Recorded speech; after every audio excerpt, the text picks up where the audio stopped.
The family of that 8-year-old boy, the shooting victim, recently met with Dallas Police Chief David Brown, but they say they still need more answers, and they want the man accused of the shooting to be held responsible to the fullest extent of the law. First on Fox 4 News, Natalie Solis live at Lucero Justice Center with that family's story.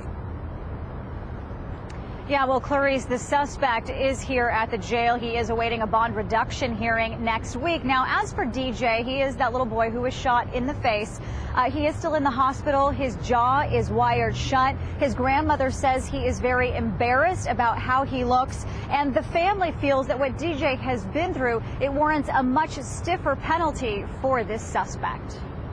He'll never have function in this side of the jaw anymore. All those stitches are gone. Donald Maiden, or DJ as he's known, on the far left before the first day of school with relatives. He only made it through 2 weeks of third grade when police say 46-year-old Brian Cloninger shot him in the parking lot of the La Bella Palms apartments on Royal Lane where the boy lived, shattering the left side of his jaw. He don't want the kids to look at his face because he feel like, he say, I look like a monster, Granny. I'm like, no, you don't. I said, you're still handsome. DJ's grandmother, Sharon Laughlin, says Thursday's meeting with Dallas Police Chief David Brown was helpful, but she wants more done. When asked, she was not very specific. It wasn't what I really wanted, but I have to go with what I can get. Laughlin, flanked by several community activists like Roy Williams, who feel the crime was racially motivated. And enough answers hasn't been given to the family or the community about this. Cloninger is charged with injury to a child. DJ's family wants to see it bumped to attempted murder. We all know that most of these crimes get pleaded down.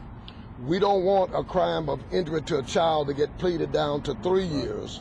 Dallas police were also there this afternoon. We've spoken with them in detail about what's going on. Listening in, reassuring the community. We're looking at everything. It's not just a hate crime issue.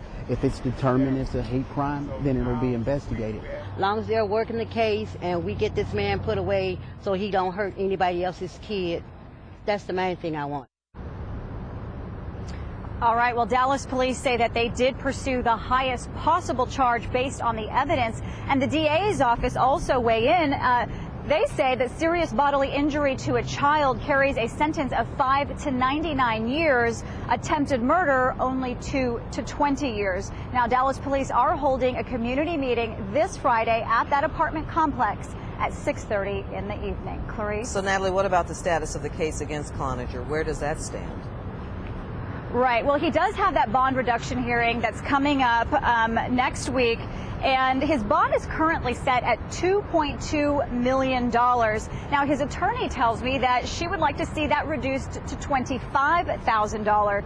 She says $2.2 million is excessive, and she believes that $25,000 is enough to ensure that he will appear in court.